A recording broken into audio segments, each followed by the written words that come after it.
अऊज़ु बिल्लाहि मिनश शैतानिर रजीम बिस्मिल्लाहिर रहमानिर रहीम। तमाम मोहतरम असातिज़ाए कराम, अजीज़े तालिबाए व तालिबात, अस्सलामु अलैकुम व रहमतुल्लाहि व बरकातुहू। जी,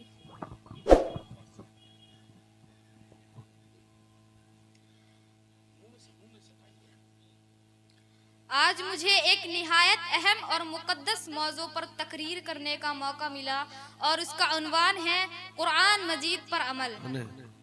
एक शेर है, कुरान तेरी रहमत का दीवान नजर आया, आका तेरी सूरत तेरी शीरत का उन्वान नजर आया। माजा है आंखें और तवश्शुम सा चेहरा, माजा है आंखें और तवश्शुम सा चेहरा, कुरान के चेहरे पे कुरान नजर आया। कुरान अल्लाह का कलाम है जो हम पर हिदायत के लिए नाजिल हुआ।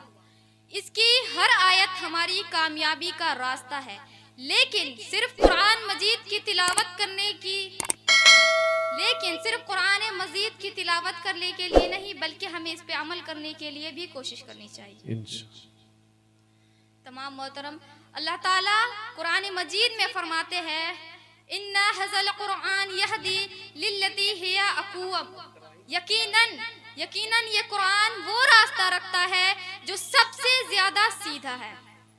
इस आयत मुबारक से हमें ये समझ आता है कि कुरान हमें हिदायत फराहिम करता है और इसकी हिदायत पर अमल करने से ही हम अपनी जिंदगी में सुकून और कामयाबी हासिल कर सकते हैं।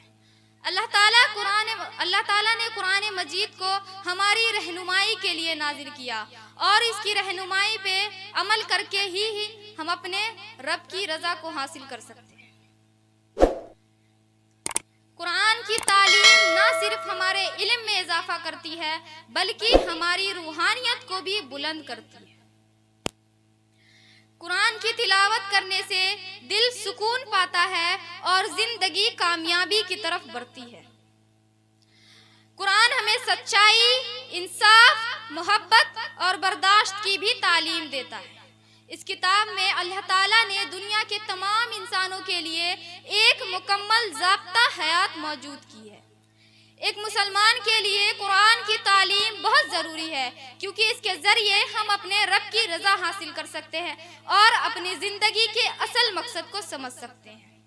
कुरान की तालीम को सिर्फ हिफ्ज़ करने तक महदूद ना रखें, बल्कि उस पर अमल करें, क्योंकि कुरान की तालीम सिर्फ तिलावत के लिए नहीं, बल्कि उस पर अमल करने के लिए नाजिल किया गया है। अल्लाह ताला कुरान में फरमाते हैं, इन्नका लअला खुलुकिन अज़ीम, और यकीनन तुम अज़ीम इखलाक पर हो। रसूल अल्लाह सल्लल्लाहु अलैहि वसल्लम ने कुरान के हर हुक्मों को अपनी जिंदगी में अमली तौर पर नाफिज किया। आप सल्लल्लाहु अलैहि वसल्लम की सच्चाई, ईमानदारी, सब्र और बर्दबारी वो शिफात है जो आपने कुरान की तालीमात से हासिल की। हमें भी इन पर पैरवी करनी चाहिए ताकि हम अपनी जिंदगी में कुरान की हिदायत को शामिल कर सकें। कुरान के पैगाम को सिर्फ तिलावत तक महदूद नहीं रखना है, बल्कि हमें उस पर अमल करना है। कुरान हमें बताता है कि सच्चाई और इंसाफ के साथ जीना चाहिए। कुरान मजीद पर अमल करने से मुसलमान अपनी ज़िंदगी में खुश और कामयाब रह सकता है। आखिर में अल्लाह ताला से दुआ है कि वो हमें कुरान मजीद पर अमल करने की तौफीक अता फरमाए। एक शेर है, हक पर हो तो जीने का सामान बहुत है, हक पर हो तो जीने का सामान बहुत है, जो दीन से दूर है वो परेशान बहुत है। और ढूंढो ना हिदायत का कोई और तरीका, ढूंढो ना हिदायत का कोई और तरीका, मोमिन की हिदायत को कुरान बहुत है।